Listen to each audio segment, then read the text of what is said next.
Suatu hari di kelas 3C D3 Teknik Kimia sedang mengadakan perkuliahan pipeline di Laboratorium Pipeline Gedung Aki Politeknik Negeri Malang. Lab tersebut memiliki beberapa alat penunjang proses seperti blower dan kompresor. Selamat pagi anak-anak. Selamat pagi, Pak. Pada laboratorium pilot plant ini, nantinya kalian akan belajar mengenai alat-alat penunjang seperti kompresor dan blower. Oke, sebelum masuk materi, saya akan bertanya kepada kalian, apakah kalian sudah ada yang tahu mengenai kedua jenis alat tersebut? Oh, biasanya yang ada di tambal ban itu ya, Pak? Nah, betul. Itu termasuk salah satu jenis kompresor, yaitu kompresor reciprocating. Kalau jenis alat yang satunya, ada yang tahu? Bukannya blower itu kipas ya? Rupa tapi tak sama. Daripada kalian menduga-duga apa itu kompresor ataupun blower, yuk kita simak video berikut ini.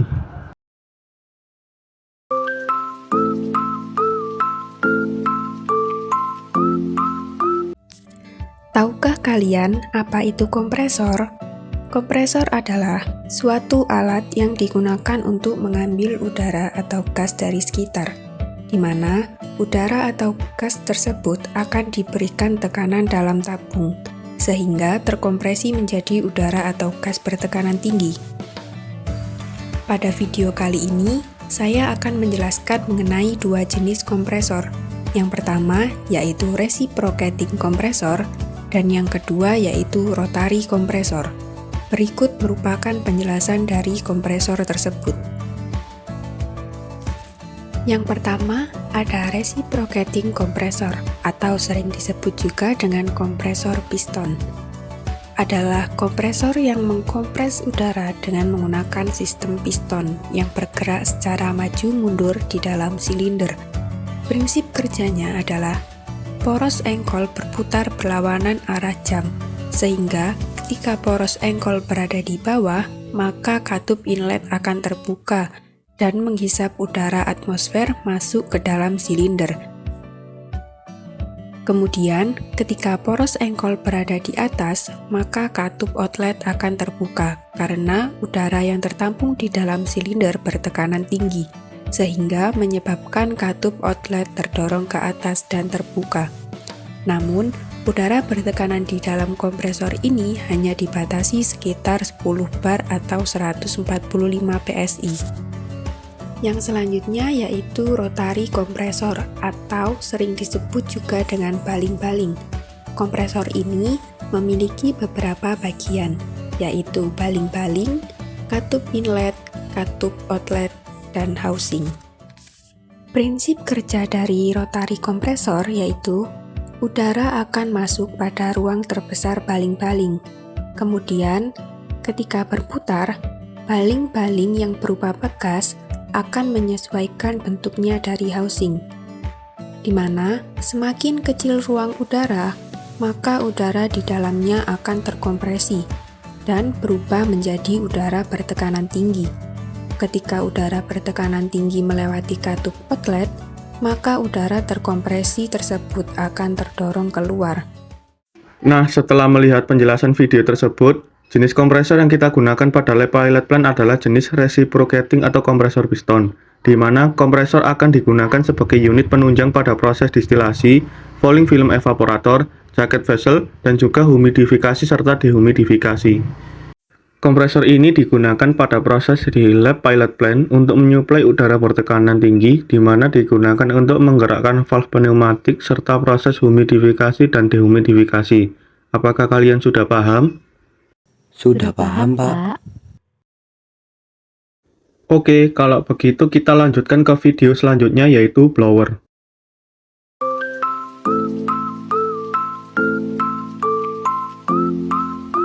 Halo teman-teman, sebelum kita ke pembahasan inti, kita perlu tahu terlebih dahulu apa itu blower.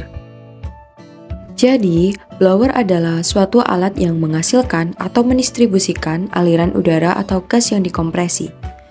Blower bekerja dengan cara mengubah energi mekanik menjadi energi kinetik.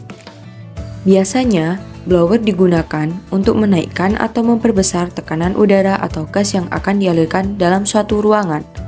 juga sebagai pengisapan atau pemvakuman udara atau gas tertentu.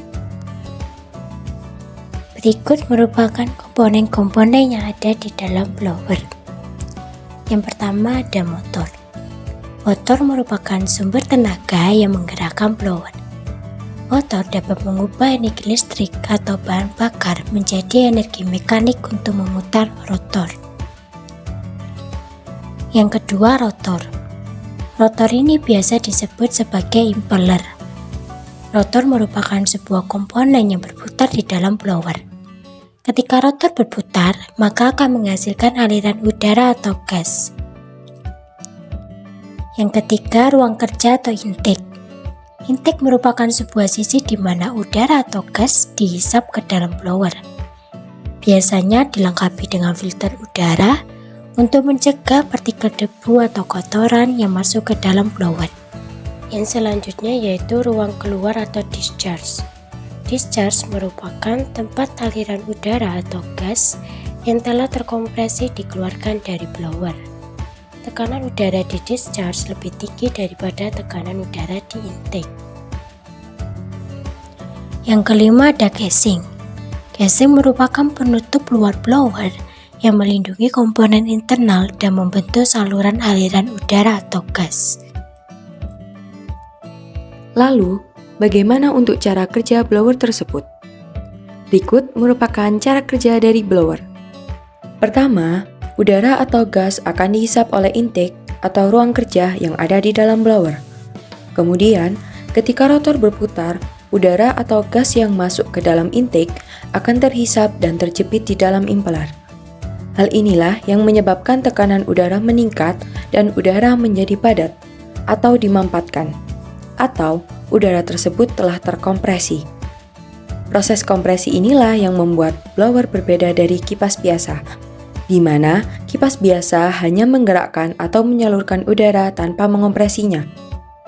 Kemudian, udara atau gas yang telah terkompresi akan dikeluarkan dari blower melalui discharge, sehingga aliran udara yang keluar dari blower memiliki tekanan yang lebih tinggi daripada tekanan udara yang masuk.